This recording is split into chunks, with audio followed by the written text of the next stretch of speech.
welcome everyone from a very wet Bangkok today for our next installment of Talk IES, where this time we'll be talking about esports.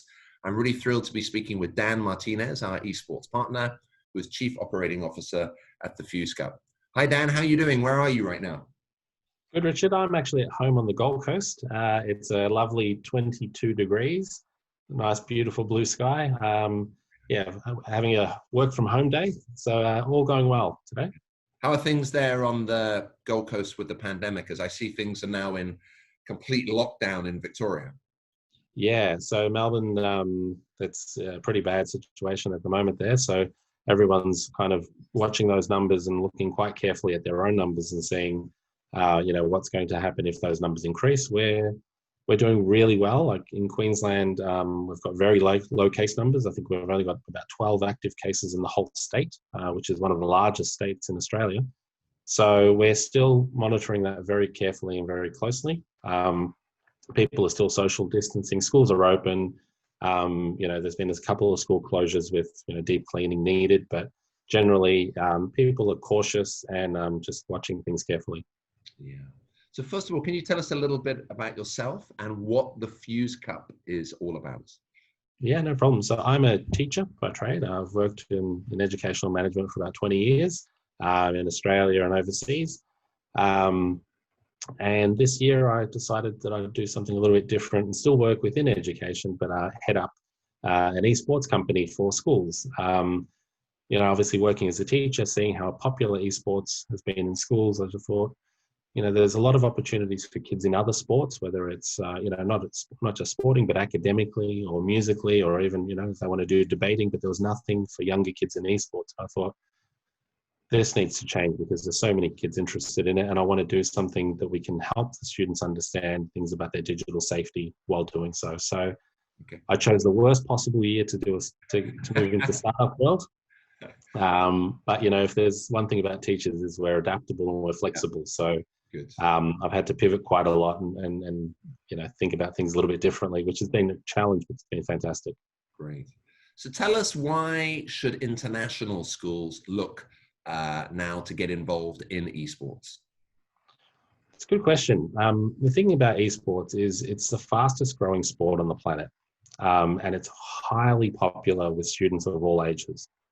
It's one thing that some teachers don't quite understand, the whole, what are you doing? You're watching people play games? It's like, well, we watch people cook. It's the same kind of thing. But in terms of students, it's a really good mechanism for high levels of engagement.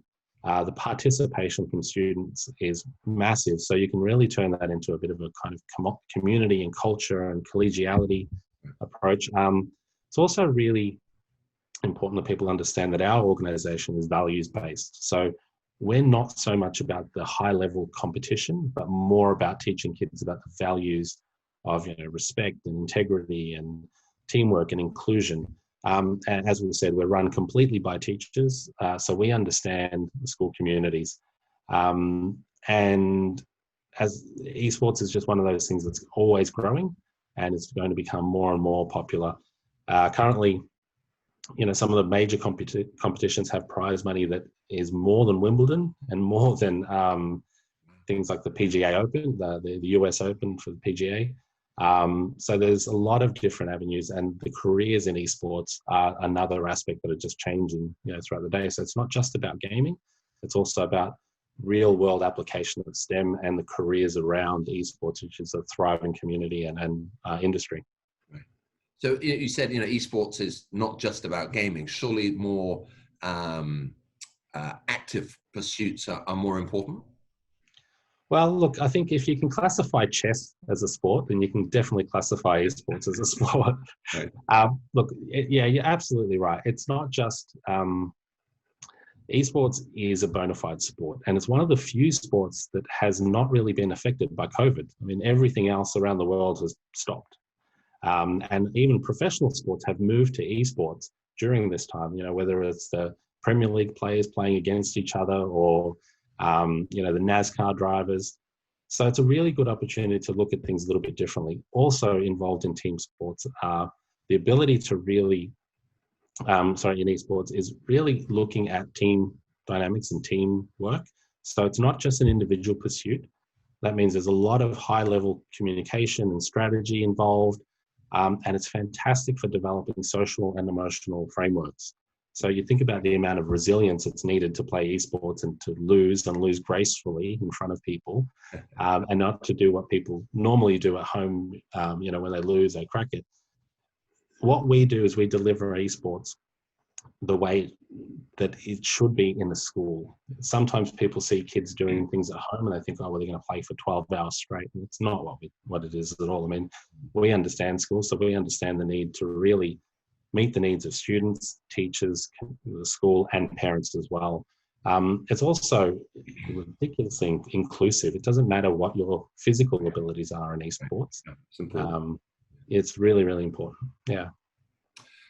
So what can international schools do now if they are interested in esports, but they aren't quite sure where to start? Yeah, look, that's one of the things that I think we specialize in. We understand the constraints that teachers and schools find themselves in. We know that people are even now more time poor and don't really have time to take on new projects. So we support schools the whole way through in terms of, helping them choose teams, giving them all the information that they require in order to get started. And we're pretty much here to support them the whole way through. So all I can say is if you're interested, get in contact with us or get in contact with IES, and we'll start the process of giving you all the information you need. And as we said, we've run esports in lots of different schools around Australia. We have high levels of experience in not just the coordination, but the implementation. And we can absolutely assist and answer any of your questions and pretty much hold your hand all the way through. Brilliant. And can you tell us a little bit more about the upcoming events, this new semester? Yeah, so in Australia, we have some live events happening simply because, we don't have the COVID restrictions and we have a large contingent of schools in Queensland. So we're really excited to be having these live events. But we also run online events as well. And what that means is, regional schools or international schools can participate in that forum and be part of an international competition, which has never been done for, esports in the school level. So we have two competitions this semester. One's kicking off in late August, early September, and that's Rocket League. Which is an official esport. So it's kind of like soccer, but with cars. So I know it sounds weird for adults, like that soccer with cars, but trust me, your kids know about it already. It's a really, really popular game. It's really exciting.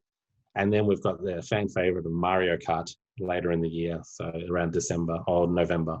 And they'll be online for schools across Australia, New Zealand, and Asia, and also live in some locations. Great. Well, we're thrilled to be part of this, and I think it's just going to bring up a whole fresh and new approach. And as I was talking with you last week, the schools are just really not able to do the physical sports like they were because of COVID-19. And I think this just gives a great opportunity for schools to have some fun and also to develop a really good understanding about what esports is all about. So thrilled to be working with you. Yeah, one of the things I didn't really go into too much, but it is really about their digital well-being and students understanding, things like positive gaming behaviors and digital well-being. As we said, esports isn't going anywhere, so we really need to get those students to understand how to behave appropriately and to support them when they're playing. So yeah, look, it's going to be fantastic. Kids definitely want to compete. They've, these poor kids haven't had a proper sport game in months. So it's really exciting, and we're really thrilled to be partnered with IES and hopefully bring esports to international schools across Asia. Great. Now, we're very thrilled as well. So thanks for your time, and thanks for being on another episode of Talk IES. You stay safe there on the Gold Coast, and hopefully I will see you face to face before too long. I'm not sure when either of us are getting on an airplane. Yeah, absolutely. Yeah. So all the best. Take care. Bye for now.